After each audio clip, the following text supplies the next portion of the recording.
লামডিং জেলা প্রশাসনের উদ্যোগে পালিত হলো এক বিশাল পদযাত্রার সর্দার বল্লভভাই প্যাটেলের ১৫০তম জন্মজয়ন্তী বর্ষ উপলক্ষে আয়োজন করা হয় এই পদযাত্রা অনুষ্ঠানের সূচনা করা হয় বৃক্ষরোপণ কর্মসূচির মধ্য দিয়ে। লামডিং এবং লঙ্কা পৌরসভার সভানেত্রীরা এবং ৩০০রও অধিক মানুষ, জেলা প্রশাসন, পুলিশ প্রশাসন এই পদযাত্রা অনুষ্ঠানে অংশগ্রহণ করেন। অনুষ্ঠানে দেশাত্মবোধক গান ও অসমের সদ্য প্রয়াত জুবিন গার্গের মায়াবিনী গানও প্রদর্শন করা হয়।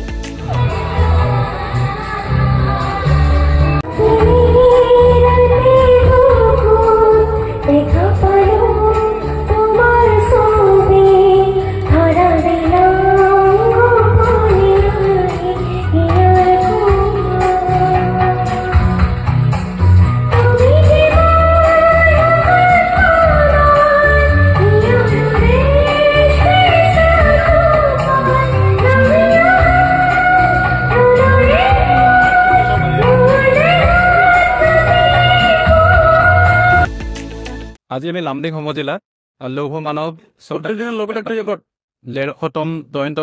ডেৰশতম জন্ম বাৰ্ষিকী উপলক্ষে আমি এক পদযাত্ৰা কাৰ্যসূচী ইয়াতে আমি আয়োজন কৰিছোঁ।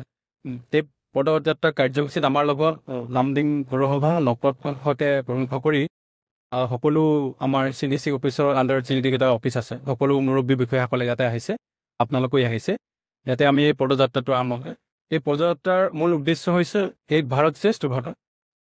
চৰ্দাৰ পেটেল ডাঙৰীয়ে যেনেকৈ ভাৰতখন একত্ৰিত কৰিছিল, এই মূল মন্ত্ৰ আমি বিবেচিত কৰি আজি আমি এই পদযাত্ৰাৰ জৰিয়তে আমি যে এক হৈ আছোঁ ভাৰতীয় হিচাপে, সেই কথাটো আমি গৌৰৱ অনুভৱ কৰিছোঁ আৰু তাকে আজি আমি প্ৰতিফলন আগবঢ়াইছোঁ। আজি আমাৰ হোজাই জিলাৰ আমাৰ প্ৰথম 6 নৱেম্বৰত এটা পদযাত্ৰা হৈছে আৰু আজি আমাৰ শেষটো পদযাত্ৰা হৈছে লামডিং সমজিলা। কাইলৈৰ পৰা দেশজোৰা আৰু প্ৰগ্ৰেম চলিব, গতিকে এইখিনি হ'বলগীয়া আছে। তেওঁলোককো শুভেচ্ছা জনাইছোঁ। News desk report, global news network.